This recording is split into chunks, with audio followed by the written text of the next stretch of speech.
अम्मा बाद फ़अऊज़ु बिल्लाहि मिनश शैतानिर रजीम बिस्मिल्लाहिर रहमानिर रहीम।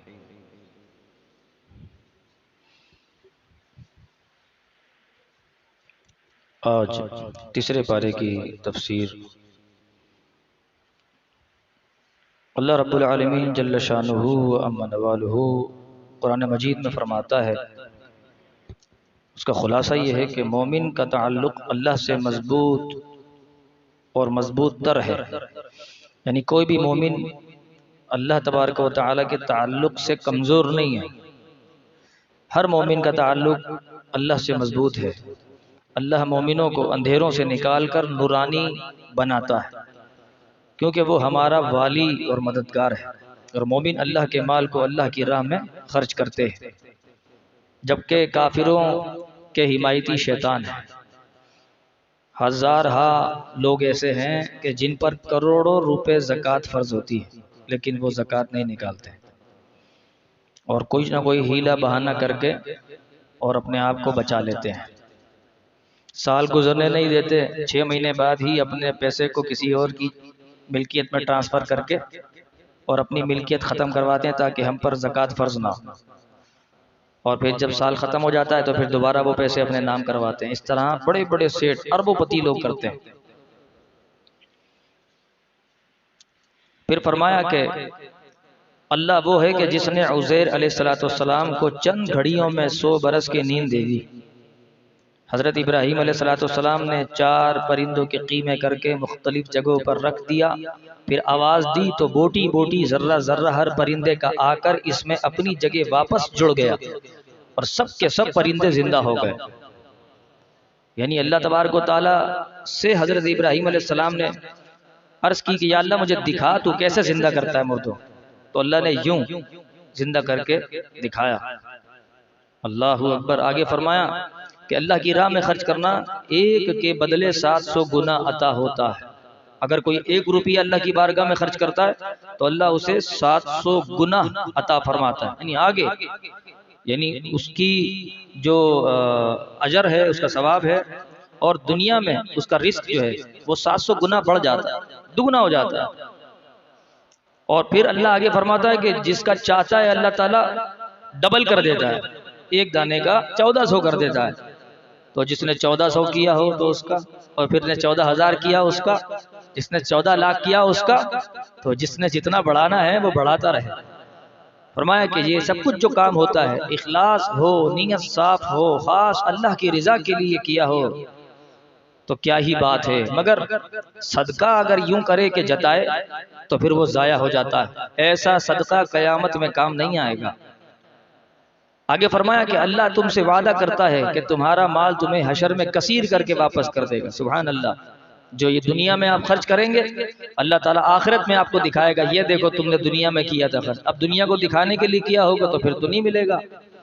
तुम्हारा माल साफ सुथरा बेनक्स मार्केट या बाजार में जाए। अब ये उसकी मिसाल है कि साफ सुथरा बेनक्स बेऐब अगर मार्केट या बाजार में चला जाए तो फरोख्त हो जाएगा और दाम भी पूरा मिलेगा। और अगर तुम्हारा माल खोटा, नुक्स हो, नुक्स वाला हो, दाग वाला हो, तो तुम जानते हो कि इसकी कीमत तुम्हें क्या मिलेगी। मगर यहाँ ये देखो कि तुम्हारा खरीदार सबसे आला है तो तुम्हारा माल भी सबसे आला होना चाहिए। यानी अल्लाह ताला जो है वो खरीद रहा है तुम्हारे माल को, तो फिर तुम्हें क्या करना चाहिए कि माल एक से एक। हमारे यहाँ तो ये होता है कि जो नोट फटा हुआ हो, जिसका नंबर भी नहीं हो, वो चंदे में दे देते हैं कि ये लो, ये इनको दे दो। सिक्का खोटा हो वो उठा के चंदे में दे दे। कोई चल नहीं रहा, कोई लेगा नहीं, चलो ये मौलवी आया ऐसे चंदे में दे दो। ये तो हाल है हमारा। अल्लाहू अकबर। आगे फरमाया कि सूद बहुत बुरी चीज है। क़यामत के दिन सूद खोर थर थराता हुआ रब की बारगाह में खपती होकर, यानी लड़खड़ाता होकर खड़ा होगा। ये सूद, और सूद ऐसी बुरी बला है कि ये हलाक कर देता है। बज़ाहिर तो बड़े पैसे मिलते हैं, बड़ा मुनाफा नजर आता है, मगर इंसान को ये गर्क करता चला जाता है। और जबकि इसके मुकाबले में अगर आप सदका देखें तो सदका इंसान को बज़ाहिर पैसे कम हो रहे होते हैं, लेकिन वो उसके माल को बढ़ाता है, आगे बढ़ता रहता है। और आगे फरमाया कि अगर माल रखते हो तो मोहलत भी दो, भलाई करो। यानी अगर कोई किसी को कर्ज देता है और किसी मामले में वो पैसे उसके फंस जाते हैं तो वो पैसे जो हैं उसको आप मोहलत दो और फिर अल्लाह से डरो और यकीन रखो कि तुम अल्लाह से वो कुछ ले लोगे जो तुम्हारी जिंदगी में दुनिया में भी काम आएगा और आखिरत में भी काम आएगा। सब्र करना जरूरी है। अल्लाह ताला सब्र की तौफीक अता फरमाए। ये कुरान मजीद हमको नसीहत करता है। आगे फरमाया कि लेन देन करो तो लिखत पढ़त जरूर करो, अगर लिखना ना आता हो तो किसी से लिखवा लो, और दो गवाह जरूर बना लो, अगर दो ना हो तो एक मर्द और दो औरतें गवाह बना लो। ये कुरान मजीद कहता है। अच्छा, फिर फरमाया कि कोई लिखने वाला नहीं तो कोई चीज गिरवी रखो, रखवा कर और फिर वो चीज वसूल कर लो, ताकि दोनों जानिब जो है भरोसा कायम रहे। आगे फरमाया कि इसके तमाम रसूल अंबिया यानी अल्लाह के अलैहिमुस्सलाम इस पर ईमान लाए, हम भी इस पर ईमान लाते हैं। अल्लाह के तमाम रसूल तमाम अंबिया अल्लाह पर ईमान लाए, हम भी ईमान लाते हैं। इसके तमाम अंबिया और रसूलों में कोई फर्क नहीं। यहूद व नसारा फर्क करते थे, इसलिए हम कोई फर्क नहीं करते। गामदी सोच के लोग जो हैं वो ये बात करते हैं, देखो कुरान कहता है कि किसी नबी में कोई फर्क नहीं, तुम कहते हो कि हुजूर अफजल है। तो हुजूर की अफजलियत का इनकार इस आयत से करते हैं, ला नुफर्रिकु बैन अहदिम मिर रुसुली। वो ये कहते हैं कि देखो कुरान ये कहता है, लेकिन हम ये कहते हैं कि ये हुजूर की फजीलत की मुनकिर आयत नहीं, बल्कि ये यहूद व नसारा के रद पर आयत आई है। अल्लाह तबारक व तआला ने जो हुजूर का मकाम और मर्तबा बयान फरमाया है वो इसी रुकू में आगे फरमाया, आगे चल के कि जब तीसरा पारा जब खत्म हो रहा है तो उसके रुकू में कि अल्लाह तबारक व तआला मुआहिदा करता है, और भी मैं इंशाअल्लाह अभी इसको बयान करता हूँ जब उसका नंबर आता है। आगे फरमाया कुरान हर छुपी और जाहिर बात को बयान करता है। हाँ, कुरान करीम में बाज आयात के मानी ढूंढने की जरूरत नहीं, क्योंकि वो आयात मुतशाबिहात में से हैं। बस हमें ईमान लाना है इस पर, वरना हम इसके मामले में शिर्क करके गुमराह हो सकते हैं। बाज आयतें ऐसी होती हैं कि जिनके बज़ाहिर लफ्जी लुगवी माना निकालना मुश्किल होता है, उनको आयात मुतशाबिहात कहा जाता है। मुतशाबिहात के माना है कि इसमें जो है शुबा है कि ये माना हो, शुबा है कि ये माना हो, शुबा है कि ये माना हो, इसलिए उन आयात को मुतशाबिहात कहा जाता है। जैसे कि अल्लाह ताला ने अपने हाथ का जिक्र किया, अल्लाह ताला ने जो है अपने चेहरे का जिक्र कर दिया, तो ये मुतशाबिहात आयात कहलाती हैं। तो हकीकत में ना अल्लाह का हाथ है ना अल्लाह का चेहरा है, अल्लाह जिस्म और जिस्मानियत से पाक है, मगर अल्लाह तबारक व तआला का जो है वो रुखे कुदरत है, अल्लाह ताला का दस्ते कुदरत है, ये कहना चाहिए। तो इसीलिए जो है मना किया गया कि इसमें आप ना पढ़ो। आगे फरमाया कि अल्लाह के यहाँ देर है अंधेर नहीं। लोग जल्दबाजी बहुत करते हैं और अपने मामले में किसी भी मामले में जल्दबाजी करते हैं कि जल्दी हो जाए, जल्दी हो जाए, भाई ये हो रहा नहीं है, कब होगा, अभी हो जाता तो मैं ये काम कर जाता, अभी हो जाता तो मैं ये कर लेता। इसीलिए मना किया कि जल्दबाजी ना करो। अल्लाह तबारक व तआला ने परहेजगारों के लिए जन्नत रखी है, जो सब्र करते हैं अल्लाह तबारक व तआला उनको अता फरमाता है। और ये सब नेमतें किस चीज से मिलती है? दीन से मिलती हैं। और ये तुम्हारा दीन इस्लाम जो है अल्लाह के नजदीक सबसे ज्यादा मुअज्जम है। अल्लाह के नजदीक सिर्फ इस्लाम है, यहूदो नसारा का दीन कोई दीन नहीं है। शिर्क के साथ इनके दीन के अंदर इतनी खबासत है कि इनके दीन के अंदर शिर्क ही शिर्क भरा हुआ है, इतनी खराबी है। आगे फरमाया कि पिछले दौर में जब लोगों को अंबिया इकराम अलैहिमुस्सलाम की बातें अच्छी नहीं लगती थी, ये गौर तलब बात, तो वो इन्हें शहीद कर देते थे। आज भी बहुत उलमा की बातें लोगों को पसंद नहीं आती तो गालियां बकते हैं, नफरत करते हैं, लान तान करते हैं, इल्जामात करते हैं और न जाने क्या क्या बातें करते हैं। और फिर जब अंबिया की बातें उन लोगों को अच्छी नहीं लगती थी तो फिर वो शहीद करते थे। फिर अंबिया ने उन्हें बताया कि तुम जो चाहो करते रहो, सबसे बड़ा बादशाह अल्लाह है, जिसे चाहे वो मिल्कियत देता है, जिसे चाहता है बादशाह बनाता है और जिसे चाहता है बादशाह से। इसीलिए अल्लाह तबारक व तआला से डरना चाहिए, क्योंकि इसके बंदों पर अल्लाह का अजाब नाजिल होना तयशुदा है और वो जो उसके नेक बंदे हैं वो उन पर मेहरबान रहता है। आगे फरमाया कि हजरत ज़करिया अलैहिस्सलातु वस्सलाम, अच्छा बात यह है कि बहुत से लोग जो है नाउमीद हो जाते हैं अल्लाह से। कि ये काम होगा या नहीं होगा, या ये काम कैसे हो सकता है, या अल्लाह ताला ये काम कर सकता है नहीं कर सकता, माज़अल्लाह खुदा न खास्ता। तो आप देखिए कुरान मजीद क्या कहता है। हजरत ज़करिया अलैहिस्सलाम ने अल्लाह की इताअत की। अल्लाह ने हजरत ईसा अलैहिस्सलाम की वालिदा हजरत मरियम सलामुल्लाह अलैहा की परवरिश की सआदत हजरत ज़करिया अलैहिस्सलाम को दी।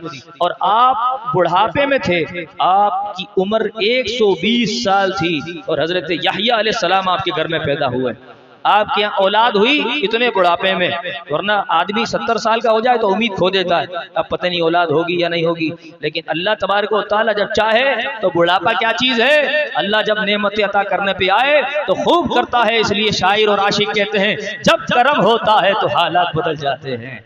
अल्लाह अकबर। आगे फरमाया कि अल्लाह पाक ने हजरत मरियम सलामुल्लाह अलैहा को हजरत ईसा अलैहिस्सलाम के फजाइल बताए और इनके पूछने पर फरमाया अल्लाह जब चाहे जिस तरह चाहे पैदा कर सकता है, बाप का होना जरूरी नहीं है। और जो अल्लाह को ईसा अलैहिस्सलाम का बाप कहते हैं वो काफिर और मुर्तद, अल्लाह को नापसंद है।